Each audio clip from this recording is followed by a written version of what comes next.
Sudah nunggu Mbak Mega juga? Saya belum tahu orangnya tapi sama. Jadi kalau ada orang datang nanti kita sebut dia Mega gitu ya. Mega ini. Wah, misi Bapak. Ini ada berita apa nih Pak? 9 April pemilu. Emang 9 April itu pemilu ya Pak ya? Kamu suka baca koran atau enggak? Jarang-jarang Pak. Tapi Bapak, begitu ada koran saya pegang kok langsung diminta. menarik sih Pak. Oh. Bapak itu di sini nunggu siapa toh Pak? Mbak Mega. Oh Mbak Mega. Oh Bapak ini tamunya Mbak Mega toh? Tapi belum pernah ketemu dia. Belum pernah ketemu orangnya. Halo Pak, selamat siang. Oh ini Mega. Iya Pak, selamat datang di Horizon Radio.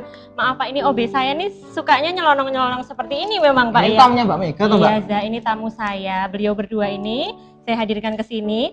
Ya. Karena kita akan membahas sesuatu di tamu rami kita. Nah, beliau ini dari Ketua Divisi Sosialisasi Pendidikan, Pemilihan dan Humas ada Bapak Farid dan juga pengamat KPU-nya jangan dilupakan. Oh iya KPU. Pak, dari KPU. Oh. Kalau kamu kurang nyantel tadi ya, ini Bapak ini yang Pak Farid Pantesan dari langsung KPU. menguasai ya.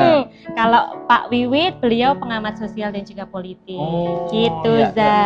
Nah siang hari ini Ya. kita mau seru-seruan di acara kita siang hari ini. Kamu harus nemenin saya di sini ya, Siap. sebagai asisten saya. Siap. Oke, kita akan segera mulai acara Ya. ini di Tamu Rame. Tatap muka.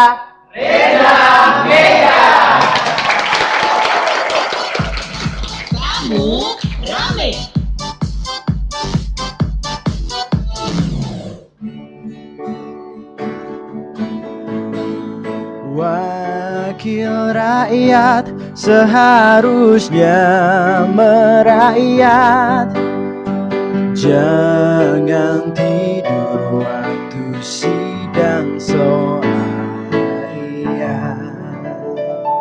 Disiarkan langsung dari lobi utama Horizon Radio Yogyakarta 107,7 Horizon Radio Suara Zona Muda. Hai Zoners Muda, senang sekali saya Mega Aprilia kembali hadir menemani Zoners Muda di sore hari ini, yang pasti dengan asisten saya yang Siap. Mau sangat- menemani Mbak Mega ya. Terima kasih. Mbak Bos tuh di sini ngapain tuh Mbak? Saya di sini Ya. karena saya pengen ngasih tahu ke Zoners Ya. Muda bahwa teman-teman semua bisa streaming Ya. di www.horizoncorporation.net. Oh, radio kita kan radio bergambar ya Mbak sekali. Bos Dan ya? sekarang ini adalah Ya. era teknologi, era digitalisasi gitu ya. Digitalisasi, Jadi ya. harus selalu update. Oke. Wah, Gitu. Mbak Mega kan tadi bilang temanya untuk hari ini kan pemuda yang bersuara. Yang muda yang bersuara. Di sini tuh saya lihat juga kita kedatangan tamu-tamu pemuda nih. Nah, ada siapa saja? Reza Wah, saya mau silakan. sapa dulu ya, Mbak Boleh. Mega. Wah, ini yang sebelah kanan ini merah-merah nih. Yang merah-merah dari mana ini? Wey, dari UMY jauh. Muhammadiyah Yogyakarta. Universitas Muhammadiyah Iya. Yogyakarta. Ini yang kiri-kiri nih ada bidadari-bidadari ini. Waduh. Biru-biru nih dari mana? UNY, Universitas Negeri Yogyakarta. Di Wetan ya, Wetan sana. Ada di Wetan ini sana. yang trennya ada biru muda ini. Ya. Yang biru muda dari mana ini? MMPC. Pantesan nggak asing ya, Benar Mbak Bos sekali. ya. Nah, Zoners Muda, sebelum kita membahas topik kita sore hari ini bersama dengan Pak Wiwit dan juga Pak Ya. Farid, kita akan dengarkan terlebih dahulu cuplikan yang berikut ini.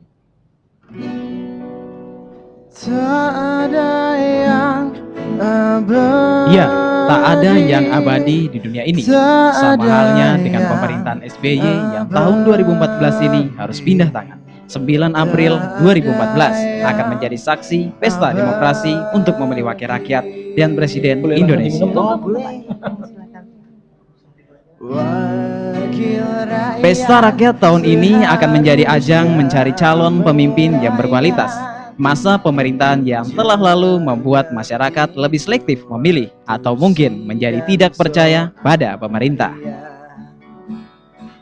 Pemilih muda pun menjadi pengikut golongan putih alias golput.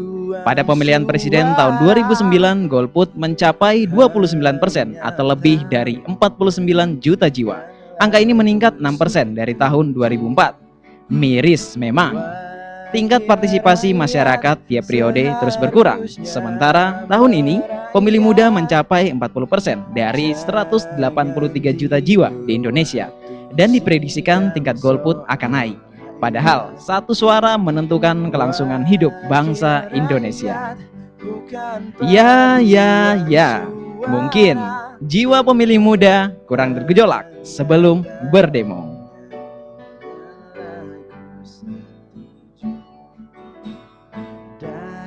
Menyuarakan protes pada presiden yang tidak pasti diperhatikan, cinta muda pada Indonesia justru menimbulkan masalah. Pemilih muda merupakan generasi penerus bangsa. Lalu, bisakah golput membuat negeri ini menjadi lebih baik?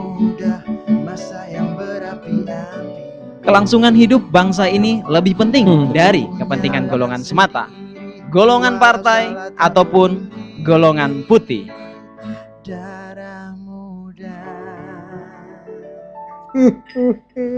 Kenapa Mbak Bos, saya tuh kalau dengar cuplian tadi, kok hati saya tuh miris rasanya. Kenapa miris? Tadi yang disampaikan kalau sekarang tuh banyak pemuda yang golput. Nah, terus kalau pemuda aja golput, masa depan bangsa ini mau dibawa ke arah mana? Benar sekali. Kamu Gimana tuh Mbak Bos? apa jadi tambah pinter ya sekarang, Za? Nah, kumpul sama orang-orang pintar tuh ya harus tambah pintar, apalagi sama Mbak Bos. Nah, ya kan? gitu dong. Nanti Iya. gaji kamu saya naikkan, Za. Oke, Alhamdulillah. kalau begitu di sini ada teman-teman muda. Ya. Kita mau tanya apakah mereka golput, Ya. Za? Wah, saya mau tanya dulu nih. Ada yang di samping saya nih. Wah. Oke. Ya, nih. Dari Ya. mana nih? Kamu tanya yang pakai Yang alma mater biru muda warna dulu apa? Oke, ya, yang biru muda. dulu nih. Mas. Pemuda tuh kok golput tuh kenapa tuh sebenarnya? Ya, kalau menurut saya sih pemuda golput itu mungkin dia sudah lelah ya dengan para politisi, dengan janji-janjinya yang belum terrealisasi Ya. gitu. Mungkin seperti itu menurut saya. Lelah katanya. Lelah, ya istirahat Sama Mas janji-janji. kalau lelah. Beca. Duduk dulu. Lelah. Pijeti dulu. Pijetin dulu.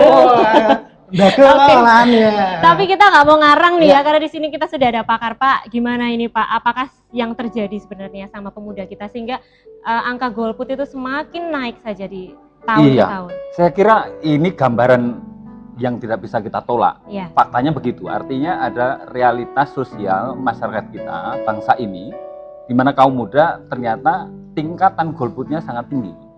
Tapi ini kalau kemudian bisa dibaca dua hal. Satu, ini adalah produk dari realitas sosial itu sendiri yang sebetulnya dalam proses 5 tahun ini, artinya pemilu terakhir kemarin sampai hari ini, itu belum ada sebuah proses penyadaran politik secara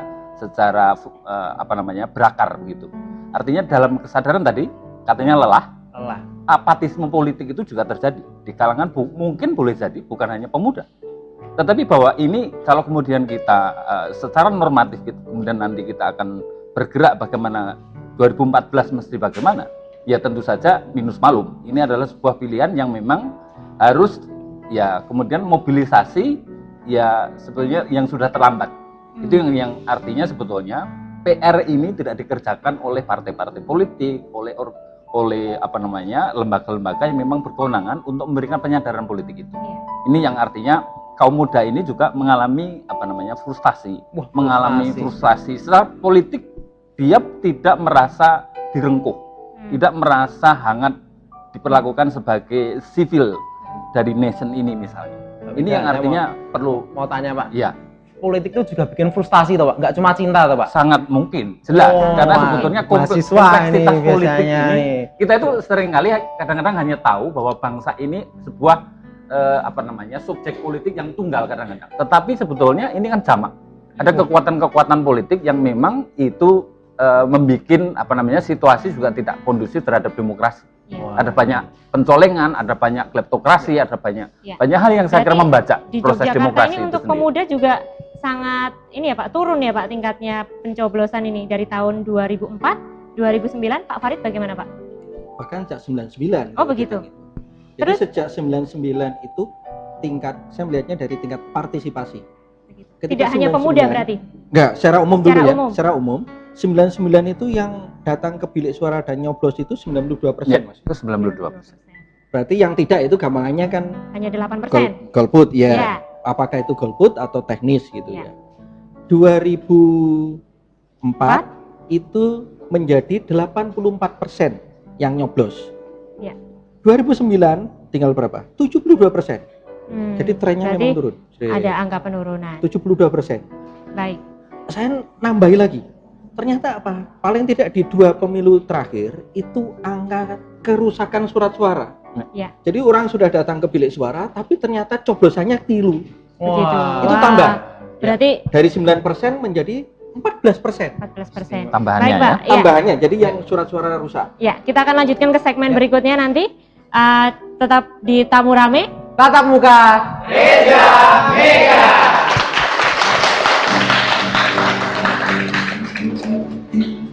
Darah muda, darahnya para remaja yang selalu merasa gagah apa-apa. Di dan sana tak sudah pernah mau di off mengalah.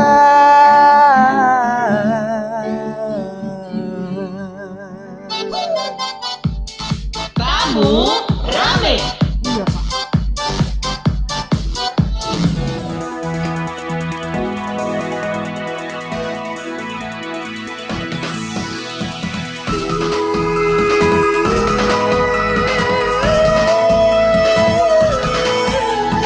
Horizon Radio, suara zona muda. Horizon Radio,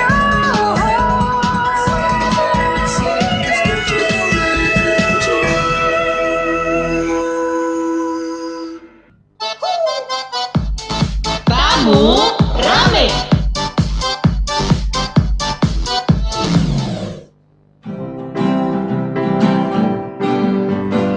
Mau tahu gak mafia di Senayan, kerjaannya tukang buat peraturan, bikin UUD, ujung-ujungnya duit.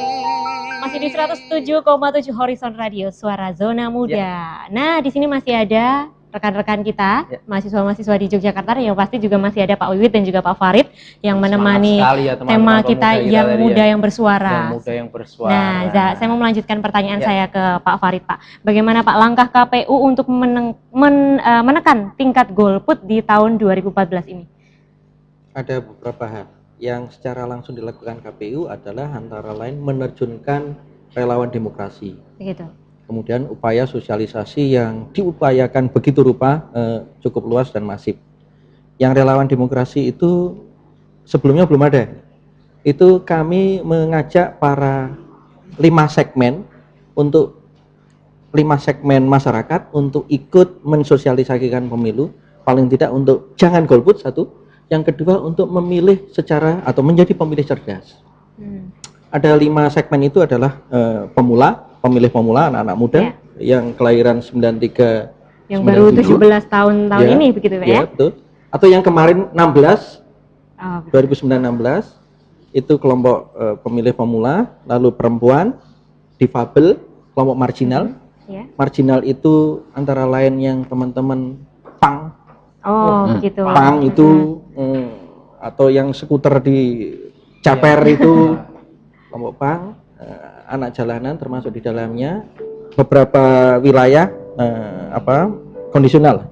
Kalau di Bantul ya nelayan. Terus satu lagi kelompok keagamaan. Jadi mereka yang berasal dari 5 segmen itu kita ajak menggarap segmennya masing-masing. Meskipun lintas segmen juga dimungkinkan. Teman-teman difabel digarap oleh teman-teman difabel yang lebih paham tentang dunianya. Tetapi teman-teman yang dari segmen yang lain bisa ikut. Nah, itu dari pengerahan relawan. Lalu yang dari pembagian kerja, kemangnya ranah tugas antara KPU provinsi dan kota juga dibuat. Misalnya yang provinsi itu ngurusi perguruan tinggi. Saya dan teman-teman itu ngurusi perguruan tinggi, televisi, begitu. Sementara yang KPU kabupaten kota itu sekolah menengah, MA, dan radio. Cocok sekali ya, katanya ngurusi perguruan tinggi. Ini mumpung ada teman-teman dari perguruan tinggi. Yang mungkin yang merah ada yang mau bertanya enggak nih? Daripada uang bubut Dari- jenggot. Enggak Mas. Mungkin seperti ini ya, kalau kita lihat golput itu bagi pemuda itu sangat kompleks ya Pak. Pertama mungkin disebabkan karena tadi jenuh masalah pemimpin, yang kedua mungkin karena kurangnya kesadaran politik. Dan tadi dijelaskan tentang strategi-strategi dari Bapak untuk sosialisasi tersebut. Tapi yang perlu dipertanyakan, apakah dengan melakukan hal-hal yang Bapak sebutkan tadi itu cukup mujarab kayak seperti itu, Ampuh, gitu ya? cukup ampuh untuk bisa mengangkat orang yang tadi yang golput untuk menjadi pemilih lagi seperti itu. Mengangkat Maksudnya saraya jarak. Monggo silakan langsung aja Pak dijawab. Terima kasih Mas, pertanyaan cerdas. Mahasiswa Mak, harus cerdas ya Mak. Moga-moga juga jadi pemilih yang cerdas. Iya. Begini, memang KPU tidak berpretensi untuk melakukan upaya ini sendirian.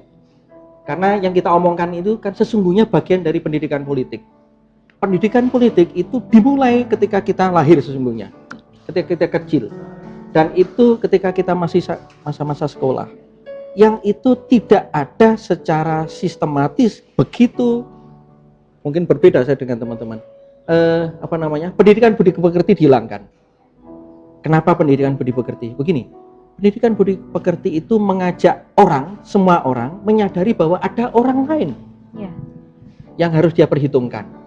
Politik itu terkait dengan itu juga. Sangat kompleks ya Pak ya. Kompleks. Dan itu dari keluarga juga.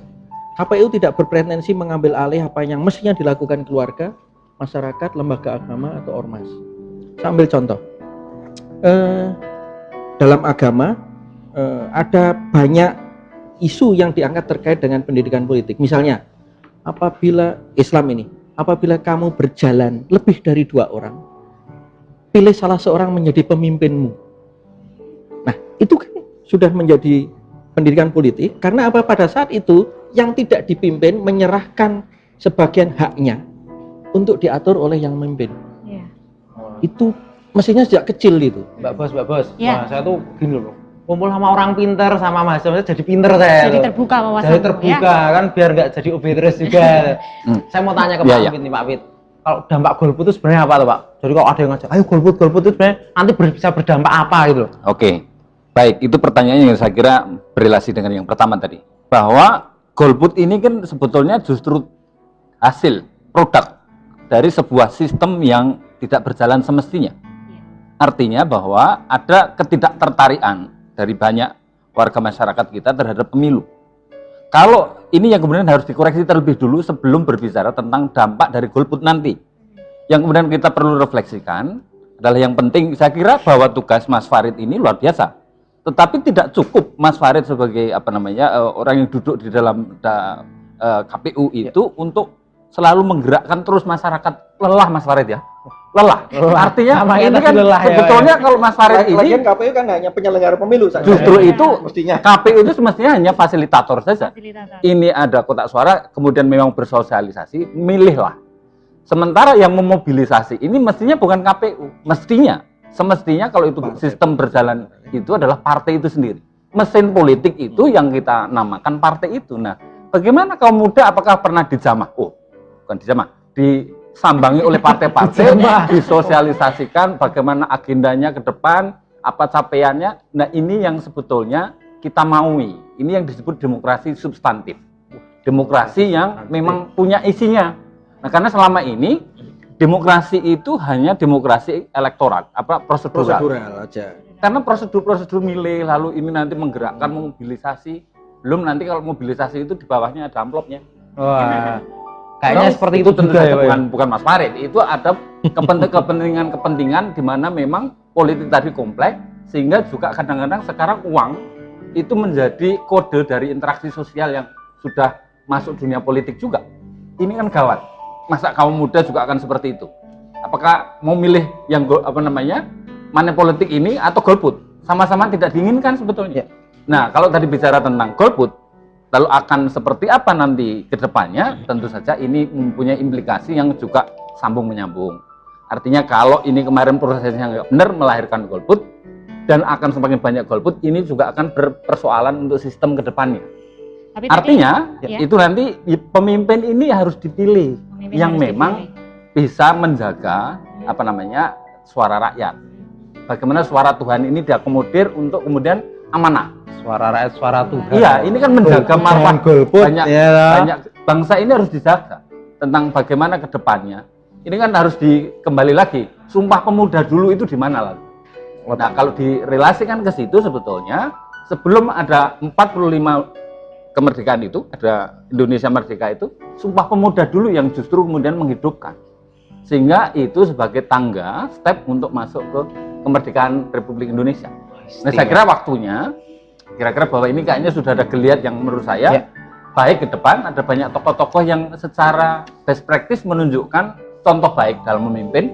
Silakan teman-teman, artinya memang ya ini hanya bisa normatif menganjurkan untuk memang tidak golput, pilihlah untuk kemudian calon pemimpin yang bisa amanah, yang bisa menjaga marwah kebangsaan ini. Dan saya kira Mas Farid akan dengan senang hati bersama seluruh tim untuk memfasilitasi itu. Istimewa sekali. Kira-kira begitu. Iya. Kalau pengamat atau pakar ya, ngomongnya tuh panjang loh. Apa-apa dibuat sukar ya pakar ya. Tapi saya jadi pinter ya. Yang sederhana ada kayak gini. Yang golput itu sesungguhnya hanya dia itu tidak memilih pemimpin, tapi minta dipilihkan oleh orang lain. Itu juga gawat Mas Farid ya. Gawat banget. Ambil ya 10 orang ini mau milih pemimpin. Iya. Ya 4 golput. Nah, dia itu apakah pemimpin yang akan ditemukan nanti nggak akan mengenai dia? Mengenai. Yang milih memang 6. Tapi ketika ketemu pemimpin itu nanti juga akan mencakup yang 2 ini. Yang 4 tadi, yang golput tadi. Iya. Ya, baik Pak, kita akan stop terlebih dahulu karena di ujung telepon kita sudah akan bergabung dengan Pak Ganjar Pranowo selaku Gubernur Jawa Tengah. Beliau tahun 2012 sudah berhasil mengajak pemuda untuk tidak golput begitu ya. Dengan cara-cara beliau seperti apa. Mari kita akan coba. Halo, selamat sore Pak Ganjar. Halo, selamat sore Pak Ganjar. Wah, nggak nyambung-nyambung. Apa baru sampai Magelang macet loh ya Mbak yo. Masih banjir di Semarang jadi. Wah, Semarang banjir ya. Masih numpak kapal. Masih numpak kapal sinyalnya ya. Kita akan coba nanti. Nah, pemimpinnya apa masih ada yang mau naik kapal ya Mas Banjir ya. Nah, itu kita masuk ke kriteria sih sekarang ya. Masih ya. Teman-teman ini sebagai pemilih cerdas nanti pilihlah pemimpin yang mau turun ke bawah. Mau numpak kapal seperti itu ya. Jangan cuma yang enakan zamanku toh, jangan cuma itu wis lawas. Nah, itu Mas Reza, meninggung itu menarik menurut saya. Yeah. Sebetulnya itu adalah sebuah kerinduan karena kita tidak punya masa depan. Rindu, maka yang kita lihat ke belakang lagi karena depan itu buntu. Yeah. Tetapi kalau punya visi masa depan, teman-teman bisa artinya juga tergerak, punya apa namanya gagasan visioner, punya pilihan tokoh yang memang dianggap visioner, pilihlah. Ini yang artinya ada opportunity untuk berubah negeri ini. Kalau kita artinya menjadi pemilih yang cerdas tadi. Ada pesan Pak untuk mahasiswa-mahasiswa yang ada di sini? Nah, saya kira mahasiswa tadi menarik, ada beberapa polling yang menurut saya cukup mencemaskan dan itu PR bagi bangsa ini, bahwa ada kaum muda yang secara ini ternyata 70% itu ternyata tidak apa namanya akan golput melakukan itu. Yeah. Nah, ini kan sebetulnya saya kira waktunya ya ini hanya proses yang akhirnya memang terlambat. Yeah. Ini mestinya harus dilakukan bersama-sama. Sekian banyak kelembagaan yang memang wajib melakukan itu, mestinya untuk memberikan penyadaran politik atas mahasiswa, dan mahasiswa sendiri saya kira tentang visi kebangsaan ini kita perlu hidupkan lagi, karena sebetulnya bangsa ini krisis solidaritas sosial. Artinya bahwa ketika Anda golput itu semakin jauh dari tentang bagaimana kita bicara tentang kebangsaan. Dan itu juga semakin jauh dari visi Sumpah Pemuda, saya kira. Saya tuh dijawili terus dari yang belakang, dari yang belakang, Mbak cantik-cantik jawil kan? Iya, mau ngomong katanya kalau kriteria pemimpin tadi udah disinggung, yang dipinginin seperti apa, monggo yang mewakili dari UNY itu tadi. Mas siapa? Mbak siapa? Mbak siapa? Mbak ingin aja. Menginginkan terus kan nggak enak lah aku. Kelihatan ya toh. Mbak ingin pemimpin yang seperti apa? Ya, biar kelihatan Pak KPU nih. Ya, mungkin yang diharapkan adalah pemimpin yang berkompeten di bidangnya. Karena menurut saya kan ini kan nanti pemilu itu kan juga tidak hanya pemilu presiden tapi juga pemilu legislatif. Kita tahu bahwa di DPR kan ada komisi-komisi. Nah, itu kan komisi ada di bidang pendidikan, bidang kesehatan. Nah, jadi harapannya adalah calon legislatif nanti yang duduk di bangku DPR itu adalah mereka yang berkompeten di bidangnya. Jadi tidak hanya bisa ya gitu. Nah, ini saya langsung nyambung aja. Justru di situ tanggung jawabnya para pemilih untuk menemukan calon-calon yang oke. Jadi kita menjadi sebagai pemilih itu jadilah pemilih yang cerdas. Ya, dengan mulai melihat rekam jejaknya calon-calon yang sekarang ini bertebaran. Iya, tapi masih Banyak ada sekali. Pak pemimpin yang Oh banyak. masih banyak. Masih Berarti masih banyak. ada harapan untuk Indonesia. Masih Satu ada. partai itu ada yang bagus tapi ada juga yang jelek. Pilih dong yang bagus. Wah, Di antara yang buruk itu ada yang baik. Ada. Pak, ya. Ada. Maka harus jadi cermat Optimis, kita. optimis, Terima optimis. kasih Pak karena waktu kita Ya. yang sangat singkat ini. Nanti kita bisa lanjutkan setelah acara ini ya. Mungkin ada yang kurang Iya. puas ngobrolnya. Kita akan lanjutkan tapi kita akan tutup acara Ya. ini. Terima kasih Pak Wiwit, terima kasih Pak Farid. Terima kasih juga rekan-rekanku dari UNY, UMY dan juga dari MMTC. Nah, Zoners Muda, selalu temukan inspirasimu di 107,7 Horizon Radio. Ya, saatnya saya juga pamit. Mbak Mega pamit. Kita akan ketemu lagi Ya. nanti hari Kamis jam 14.43 hanya di Tamu Rame. Tatap muka. Reza Mega. Sampai jumpa.